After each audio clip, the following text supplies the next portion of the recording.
ನಮಸ್ತೆ. 25/7/2026 ಶನಿವಾರ ದಿನ. ಇವತ್ತು ಸೂರ್ಯೋದಯ 6 ಗಂಟೆ 4 ನಿಮಿಷಕ್ಕೆ.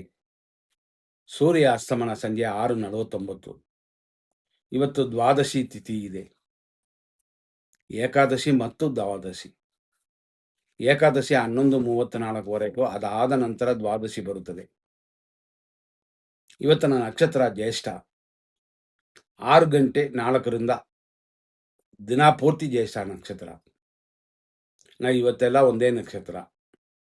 ಆದರೂ ಇದು ಧನಕ್ಷಯವನ್ನು ಕೊಡುತ್ತದೆ. ಅಂದರೆ ಹಣಕಾಸು ಕರಗುವಂಥ ದಿನವಿದು.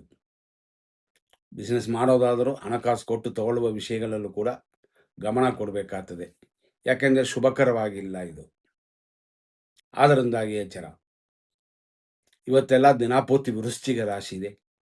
ಯಾವ ಮಕ್ಕಳು ಹುಟ್ಟಿದ್ರು ವೃಶ್ಚಿಕ ರಾಶಿ ಅಂತ. ಆದ್ದರಿಂದಾಗಿ ಇವತ್ತು ಮಕ್ಕಳನ್ನ ಕೆಲವು ರಾಶಿಗಳವರು ಕೂಡ ಗಮನ ಕೊಡಬೇಕು. ಇವತ್ತು ಜ್ಯೇಷ್ಠ ನಕ್ಷತ್ರ 1ನೇ ಪಾದ 6:04ರಿಂದ 11:21. ಆನಂತರ ಸಂಜೆ 6:05ವರೆಗೂ ಜ್ಯೇಷ್ಠ ನಕ್ಷತ್ರ 2ನೇ ಪಾದ. ಸಂಜೆ 6 ಗಂಟೆ 5 ನಿಮಿಷದ ಮೇಲೆ ರಾತ್ರಿ 12:50ವರೆಗೂ ಜ್ಯೇಷ್ಠ ನಕ್ಷತ್ರದ 3ನೇ ಪಾದವಿದೆ. ಆನಂತರ ಜ್ಯೇಷ್ಠ ನಕ್ಷತ್ರ 4ನೇ ಪಾದ. ಬೆಳಗಾಗುವವರೆಗೂ ಇದು ಇದೆ. ಆದ್ದರಿಂದಾಗಿ ಇವತ್ತು ದಿನಪೂರ್ತಿ ಜ್ಯೇಷ್ಠ ನಕ್ಷತ್ರ ಇರುವ ಕಾರಣದಿಂದ ವೃಶ್ಚಿಕ ರಾಶಿ ಇರುತ್ತದೆ. ವೃಶ್ಚಿಕ ರಾಶಿಯಲ್ಲಿ ಹುಟ್ಟಿದವರಲ್ಲ ಸ್ವಲ್ಪ ಗಮನ. ಅದೇ ಸಮಯದಲ್ಲಿ ಇವತ್ತು ರಾಹುಕಾಲ ಇರೋದು 9:15ರಿಂದ 10:50. ಯಮಗಂಡ ಕಾಲ ಇರೋದು ಮಧ್ಯಾಹ್ನ 2:02ರಿಂದ 3:37.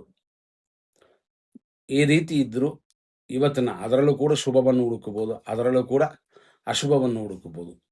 ಹಂಗಾಗಿ ಶುಭದಲ್ಲೂ ಕೂಡ ಅಶುಭ ಬರುತ್ತದೆ. ಇವತ್ತಿನ ಅಷ್ಟಮ ಚಂದ್ರ ಮೇಷರಾಶಿಯವರಿಗೆ, ಅಶ್ವಿನಿ ಭರಣಿ ಕೃತಿಕಾ ನಕ್ಷತ್ರ 1ನೇ ಪಾದದವರೆಗೆ ಇದು ಸ್ವಲ್ಪ ದೋಷವನ್ನು ಕೊಡುತ್ತದೆ ಅಂತ. ಅದರಿಂದಾಗಿ ಯಾರೇ ಆದರೂ ಇವತ್ತು ಈ ರಾಶಿಯವರು ಸ್ವಲ್ಪ ಗಮನ ಕೊಡಿ. ಏನಿಲ್ಲ, ಎಚ್ಚರವಾಗಿರೋದು ಅಷ್ಟೇ.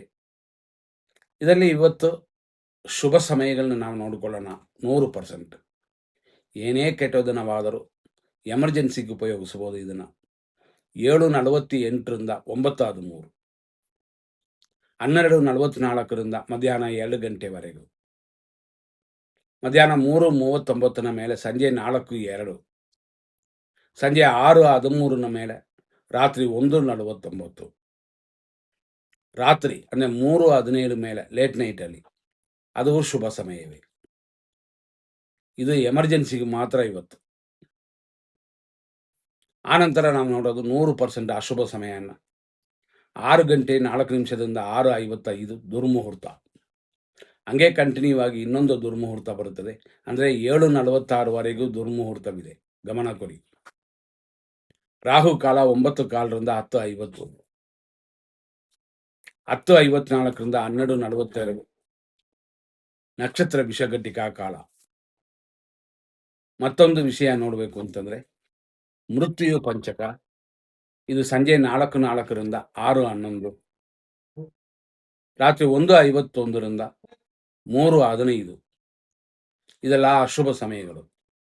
ಇಂಥ ಸಮಯವನ್ನು ನೋಡಿ ನಿಮ್ಮ ಕಾರ್ಯಗಳನ್ನ ಮುಂದಿಡೋದು ಅಥವಾ ಮಾಡುವಂಥದ್ದನ್ನು ನೋಡಬೇಕು. ಟೋಟಲಾಗಿ ಇವತ್ತು ಹೇಳಿದ್ರೆ ಬೇರೆ ವಿಷಯಕ್ಕೂ ತೊಂದರೆ ಇಲ್ಲ ಅಂತಂದರೂ ಧನಕ್ಷಯ ಅಂತ ಇದೆ. ಇದರಲ್ಲಿ ಗಮನ ಕೊಡಿ. ಮುಂದಿನ ಸಂಚಿಕೆಯನ್ನು ನೋಡೋಣ. ಧನ್ಯವಾದಗಳು.